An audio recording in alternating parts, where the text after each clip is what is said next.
So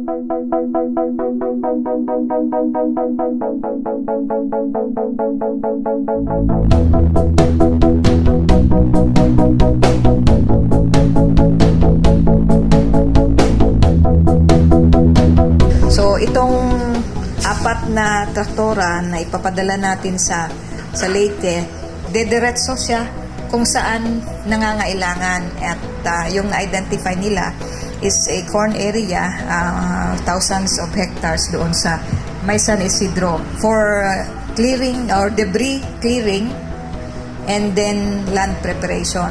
So ang arrangement po dito, gagamitin po ito ng 30 working days, Monday to Saturday.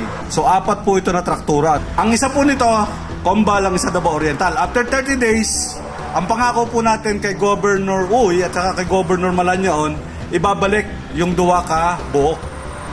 Ang duwa, mariretain.